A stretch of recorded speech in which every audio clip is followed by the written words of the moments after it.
खुश रहने के 11 उपाय। आज मैं आपके साथ खुश रहने के 11 उपाय के बारे में बताऊंगी। अक्सर हमने देखा है कि जो हम चाहते हैं वह हमें नहीं मिल पाता है। हम चाहते हैं अच्छी नौकरी मिले, अच्छी सैलरी मिले और अच्छी जगह मिले। अगर हमें अच्छी सैलरी मिल जाती है तो हमारे मन मुताबिक नहीं, और अच्छी नौकरी मिलती है तो हमें वह जगह नहीं पसंद आती है। ऐसे में हम छोटी छोटी खुशियों की ओर ध्यान ही नहीं देते हैं। अगर हम अपनी छोटी छोटी खुशियों पर ध्यान दें तो हमेशा ही बड़ी परेशानी भी छोटी लगने लगती है। तो फ्रेंड्स, यहाँ पर मैं आपको 11 उपाय बताती हूँ। तो सबसे पहले एक कहानी सुनते हैं।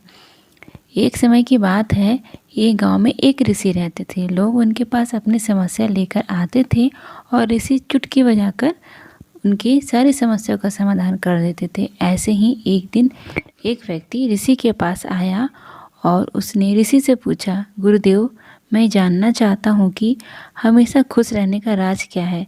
ऋषि ने उनसे कहा कि आओ मेरे साथ जंगल में चलो, मैं तुम्हें खुश रहने का राज बताता हूँ। ऐसा कहकर ऋषि और वह व्यक्ति जंगल की ओर चलने लगे। रास्ते में ऋषि ने एक बड़ा सा पत्थर उठाया और उस व्यक्ति को देखकर बोले, इसे पकड़ो और चलो। उस व्यक्ति ने पत्थर को उठाया और जंगल में ऋषि के साथ चलने लगा। कुछ समय बाद उस व्यक्ति के हाथ में दर्द होने लगा, लेकिन वह चुप रहा और चलता रहा। चलते चलते उस व्यक्ति के हाथों से भार सहा नहीं गया और उसके हाथों में बहुत तेज दर्द होने लगा। उसने ऋषि से कहा कि मेरे हाथों में दर्द हो रहा है। ऋषि ने कहा, कोई बात नहीं, तुम इस पत्थर को नीचे रख दो। जैसे उस व्यक्ति ने पत्थर को नीचे रखा, उसके हाथों में राहत मिल गई। वह खुश हो गया। तभी ऋषि ने कहा, यही है खुश रहने का राज। व्यक्ति ने कहा, गुरुवर, मैं समझा नहीं। तो ऋषि ने कहा, जिस तरह इस पत्थर को 1 मिनट तक रखोगे तो थोड़ा दर्द होगा, 1 घंटा रखोगे तो ज़्यादा दर्द होगा, उससे ज़्यादा रखोगे तो और भी ज़्यादा दर्द होगा। उसी प्रकार दुख को हम 1 मिनट रखते हैं तो कम दुख होता है, थोड़ी देर रखेंगे तो थोड़ी देर दर्द होगा, और अगर उसे जीवन भर हम दुख को रखेंगे तो जीवन भर हम दुखी रहेंगे। यह हमारे ऊपर निर्भर करता है कि हम दुखों को 1 मिनट में हटा दें या पूरी ज़िंदगी रखें। तो दोस्तों, इसी प्रकार यह आप पर निर्भर करता है कि आप दुख रूपी पहाड़ को कितनी देर तक ही रख सकते हैं। आप जितने जल्दी हो सके उसे नीचे रख दें, आपके लिए उतना ही अच्छा होगा। और हाँ, हो सके तो उसे उठाने की बिल्कुल भी कोशिश ना करें। तो फ्रेंड्स, ये थी हमारी कहानी, और अब चलते हैं, जान लेते हैं उन 11 उपाय को खुश रहने की। दोस्तों, खुश रहने का उपाय तो हम सभी जानते हैं, पर हम अपनी ज़िंदगी की भाग दौड़ में सब कुछ भूल चुके हैं। तो चलिए जानते हैं हम अपना पहला उपाय। बहुत ही आसान है हमारा पहला उपाय। तो पहला उपाय है, मुस्कुराइए ज़्यादा और शिकायतें कम कीजिए। हर समय शिकायत करने वाले और चिड़चिड़ करने वाले व्यक्ति को कोई पसंद नहीं करेगा।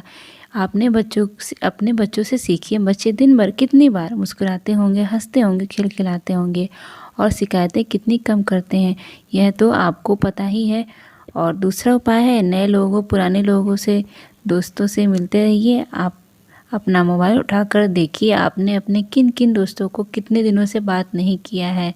फ़ोन लगाइए और अपनी कुछ पुरानी और कुछ नई बातों को उनके साथ शेयर करिए। देखिए, आप खुश और आपके दोस्त भी खुश हो जाएंगे। तीसरा उपाय, आप अपने परिवार के साथ समय बिताइए, कहीं घूमने फिरने निकल जाइए, ऑफिस के बारे में बताइए, आज क्या हुआ, किसने क्या किया, किसने कैसे देखा। अपनी फैमिली के साथ खुश रहिए और उनके साथ सारी बातों को शेयर करिए। चौथा उपाय, ज़रूरत पड़ने पर दूसरों की मदद करिए। आर्थिक या श्रम दोनों तरह से मदद करिए, उन्हें भी अच्छा लगेगा। समय पड़ने पर आपकी भी वो मदद करने के लिए आगे आएंगे। पांचवा उपाय, आशावादी बनिए। कल क्या होगा इसकी चिंता ना करिए, हमेशा अच्छा सोचिए, अच्छा ही होगा। छठा उपाय, महीने या सप्ताह में एक बार अपनी फैमिली के साथ बाहर घूम आइए। आपके शहर के आसपास पिकनिक या तीर्थ स्थल घूमने के लिए कुछ ना कुछ तो होती ही है, तो अपने फैमिली के साथ जाइए, घूमिए फिरिए। और सातवां उपाय है, अगर आप शादीशुदा हैं तो आपके बच्चे हैं तो आप सप्ताह या महीने में एक बार बाहर खाने भी जा सकते हैं। इस तरह से आपके और आपकी फैमिली को भी बहुत अच्छा लगेगा, आपकी पत्नी भी बहुत खुश हो जाएगी। और बच्चे तो बाहर के खाने के शौकीन होते ही हैं। अपने बजट के हिसाब से किसी होटल में घुमाइए। सातवां उपाय, सभी को माफ़ कर दीजिए। किसने आपसे क्या कहा, क्यों कहा, किस वक्त कहा, जितना आप सोचेंगे उतना ही आप दुखी होंगे, आपको उसके प्रति गुस्सा आएगा और गुस्सा आपको पता ही है स्वास्थ्य के लिए कितना हानिकारक होता है। अच्छे स्वास्थ्य के लिए गुस्से को समाप्त करिए, इससे आपके काम में भी मन लगेगा। आठवां उपाय, आप अपने जीवन का एक लक्ष्य बनाकर चलिए। आप अपने जीवन में जो कुछ भी करना चाहते हैं आप उसके बारे में सोचिए, आप अपने कामों में व्यस्त रहिए, आप इधर उधर की फिजूल की बातों पर बिल्कुल भी ध्यान ना दीजिए। आप अपने काम में व्यस्त रहेंगे, आप अपने लक्ष्य को अच्छे से प्राप्त कर सकते हैं। नवा उपाय है, व्यायाम करिए, ध्यान करिए और टहलिए।